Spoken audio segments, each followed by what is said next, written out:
दोस्तों नमस्कार, जय हिंद। दोस्तों आज मैं एक बार फिर से उपस्थित हुआ हूँ। आज एक महत्वपूर्ण ये वीडियो है असम राइफ़ल के लोगों के जायज़ हक और असम राइफ़ल के नाम के एक अव्वल इतिहास को अगर हमें अमली जामा पहनाना है तो हमें अपनी अपनी तरफ से एक गिलहरी की तरह योगदान देना होगा। और मैं हमारे असम राइफ़ल के जो महत्वपूर्ण पदों में लोग हैं, चाहे डीजी साहब हैं, चाहे हमारे संस्थाओं के जनरल सेक्रेटरी हैं या और भी शीर्ष पदों में लोग हैं, उनसे मैं आग्रह करता हूं कि आप लोग अपनी सही जिम्मेदारी का निर्वहन करें। मैं कोई हिदायत नहीं दे रहा हूं, मैं आप लोगों से अनुरोध कर रहा हूं। और जैसा कि आप सभी लोग जानते हैं कि असम राइफ़ल में 80-90% एमओडी आर्मी से ऑफिसर आते हैं डिपुटेशन में। एआर कार्डर ऑफिसर तो बहुत ही कम होते हैं और ओवरऑल कमांड एमओडी आर्मी की है हमारी असम राइफ़ल।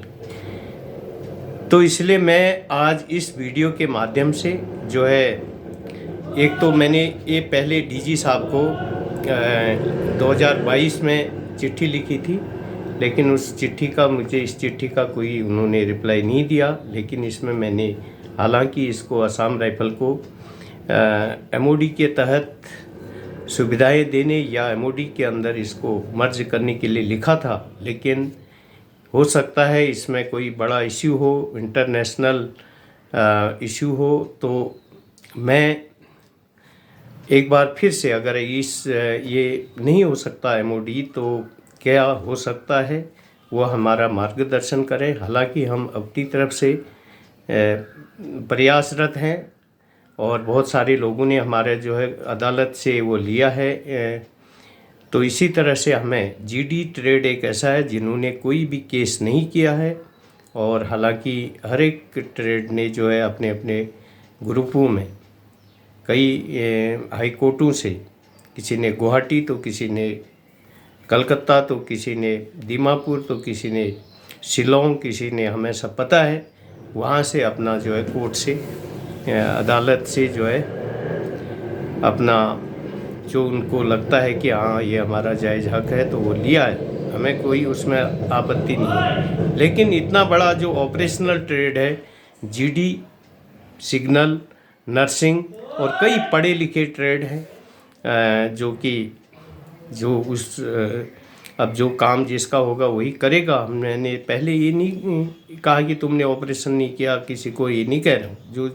जिसमें जैसे एसकेटी है, पढ़ा लिखा ट्रेड है, क्लर्क है, पढ़ा लिखा ट्रेड है, उसकी जिम्मेदारी और स्टोरों को वो करने की है, क्लर्क की ऑफिस को डील करने की है, जीडी सिग्नल नर्सिंग की ऑपरेशनल ड्यूटी, नर्सिंग की मेडिकल साइड से उनका ऑपरेशन के दौरान वेलफेयर देखने की है। तो ये इसी तरह सिग्नल है, वो तकनीकी उसके पास वो होता है, मैसेज आदान प्रदान का माध्यम होता है। तो मैं किसी को ये नहीं, ऐसे अन्य ट्रेड हैं, कई ट्रेड और भी पोस्टों में डिप्लॉय रहते हैं। और मैं ये नहीं कह रहा हूँ कि हेडक्वार्टर पोस्ट की बात नहीं कर रहा हूँ, जहाँ पर डिटेल रहेगा करेंगे, वहाँ पर ड्यूटी करेगा। लेकिन असम राइफ़ल का जिस तरह से कोई उसको ऊपर ध्यान नहीं दे रहा है, उसके त्याग, पराक्रम, शौर्य, सेवा, बलिदान के इतिहास के एक अव्वल नाम के ऊपर ध्यान नहीं दे रहा है, तो आज मैं एक बार इस लेटर के माध्यम से डीजी साहब को रिमाइंडर देना चाहता हूँ, और कि आप और भी जो पुराने डीजी साहब रहे हैं और अन्य जो कमांडेंट साहब रहे हैं, कंपनी कमांडर रहे हैं, उनको साथ लेकर के असम राइफ़ल के लिए एक सही मुहिम आप छेड़ेंगे। और मुझे आप अपना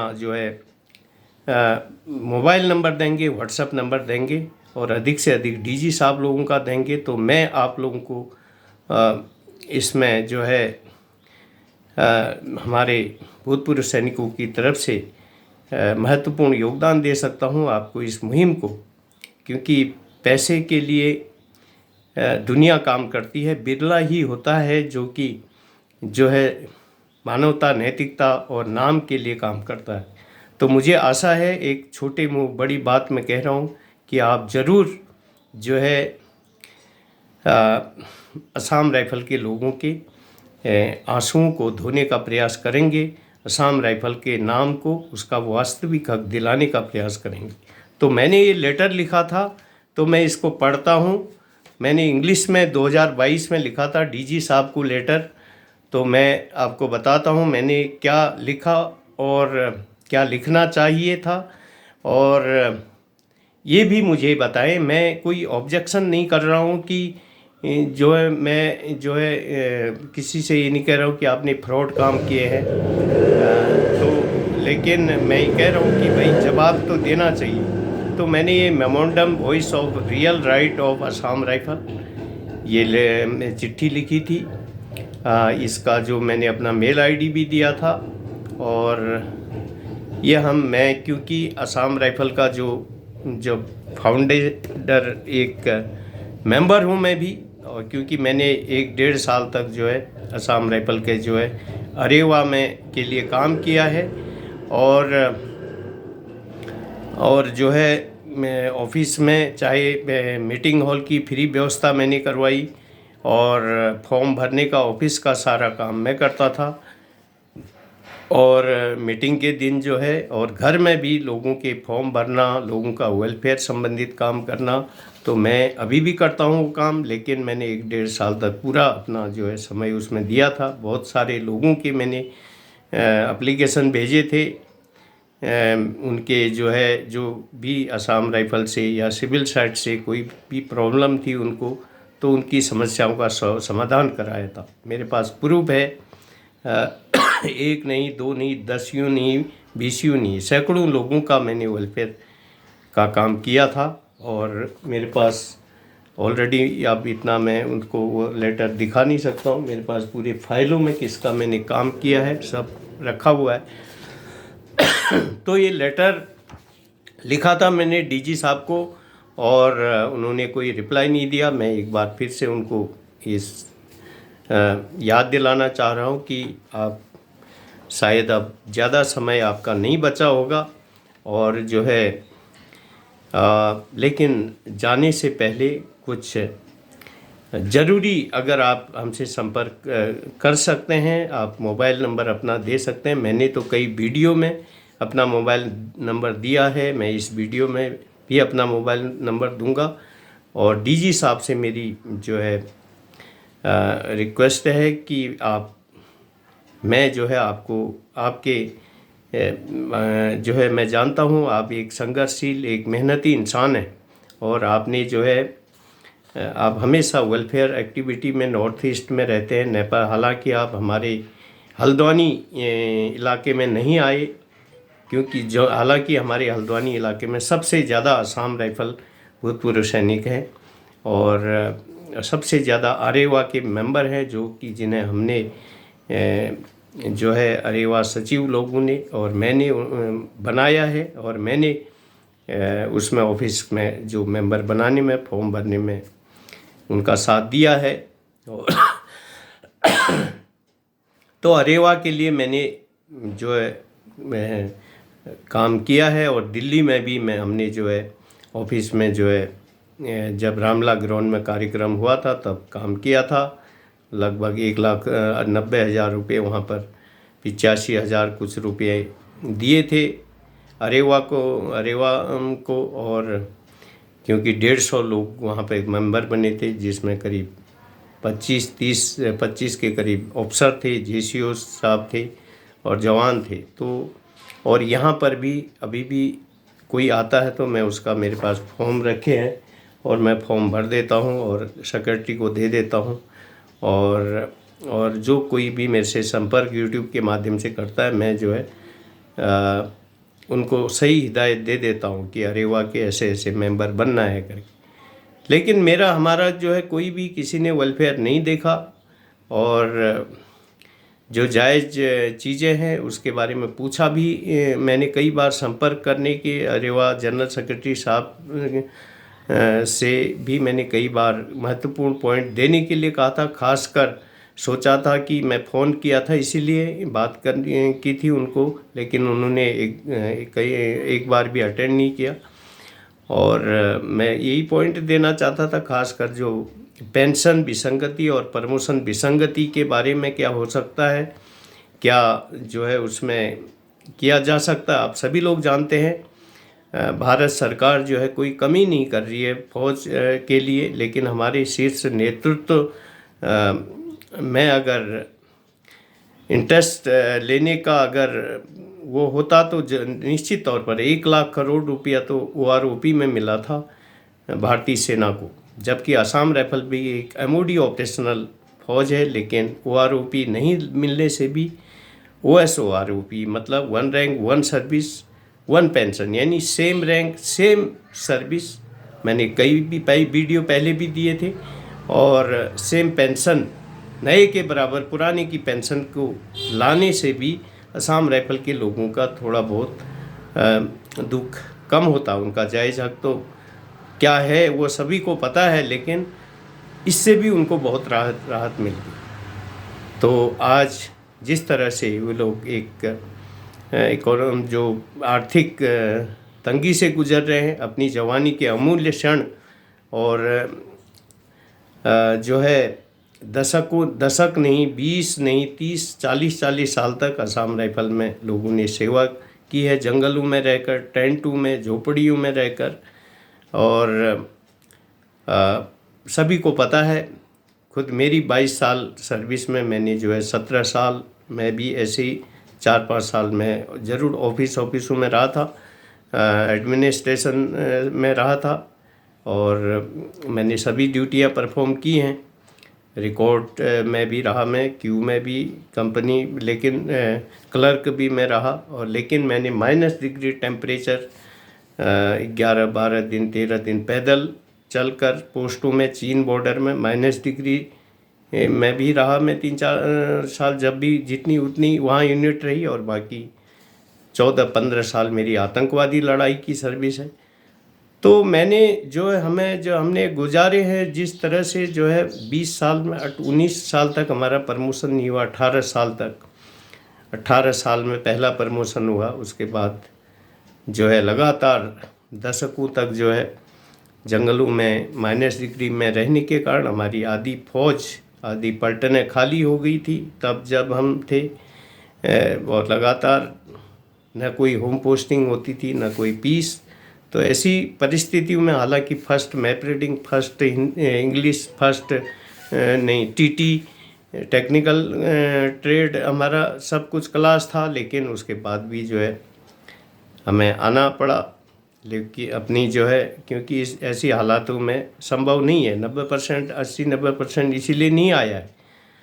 तो ये अभी मैं ये मेरे उसका माध्यम आज का मतलब है कि DG साहब को, खासकर DG साहब के लिए और जनरल सेक्रेटरी साहब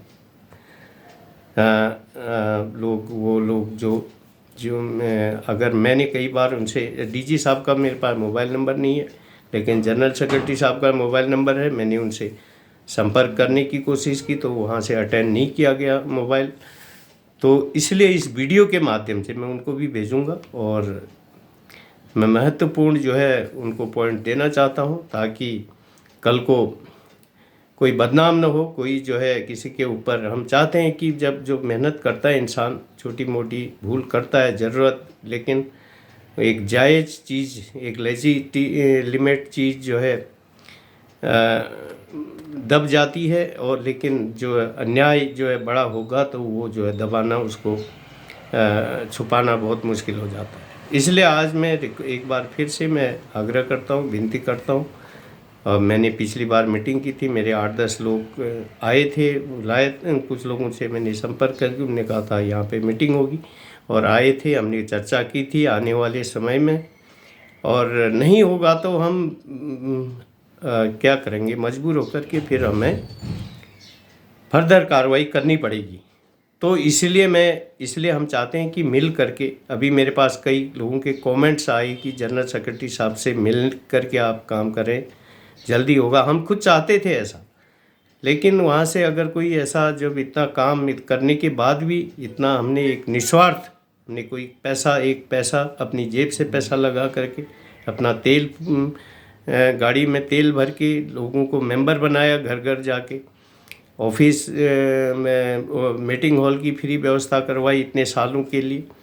और वहाँ पर जो है हर मीटिंग में जो है हमने फॉर्म भरना, वो करना, ऑफिस काम करना, घर से काम, सब हमने जो है अभी तक मैं 4-5 साल से मैंने अपना, मेरे पास बिजनेस था, 14-15 साल मैंने छोटा मोटा सेल्समैन होलसेल काम किया था, वो भी छोड़ा मैंने। 4-5 साल इसी के पीछे मैं लगा हूँ, फ्री निस्वार्थ अपना पैसा लगा के लोगों की सेवा कर रहा हूँ।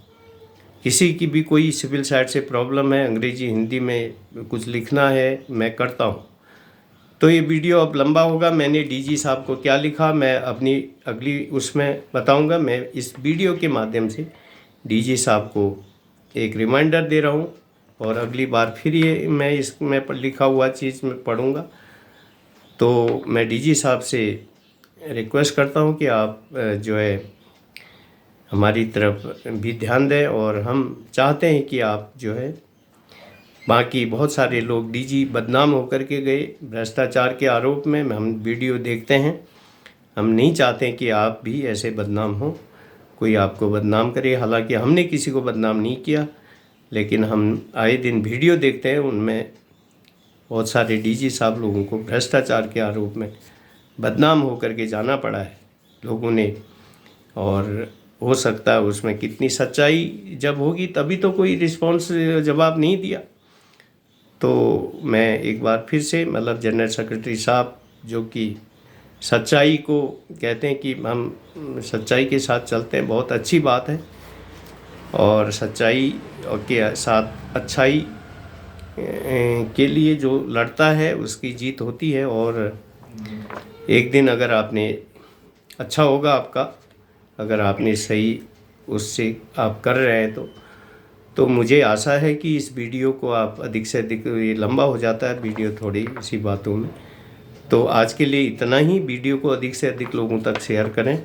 और मेरा चैनल है AR वॉइस आर्म्ड फोर्स, इस चैनल को आप देखें। मैंने बहुत सारे वीडियो हैं मेरे, 300 करीब वीडियो मैं डाल चुका हूँ इस चैनल के अंदर, आप देख सकते हैं। मैंने उसमें कमेंट्स लिखे हैं ताकि मैं उसके ऊपर जो है भविष्य में भी कार्रवाई कर सकूं, और असम राइफल के लोगों को उनका वास्तविक हक दिलाने में अपना एक छोटा दायित्व निभा सकूं, और असम राइफल के नाम के लिए, जो उसके गारंटी के लिए, उसके त्याग पराक्रम के लिए जो भी मेरा सपना है, मैं जो है उसके लिए लगा हुआ हूँ। आप लोगों का सहयोग बना रहेगा तो मैं ज़रूर जो है इसके लिए प्रयासरत हूँ। सफलता अगर मेरी नीयत और ठीक होगी, मेरी नीयत और मेरी नीयत ठीक होगी तो डेफिनेटली ये होगा, हम ला पाएंगे, इसमें सुधार दिला पाएंगे लोगों का। तो आज के लिए इतना ही। वीडियो को अधिक से अधिक लोगों तक शेयर करें, सब्सक्राइब, लाइक करें। धन्यवाद। जय हिंद।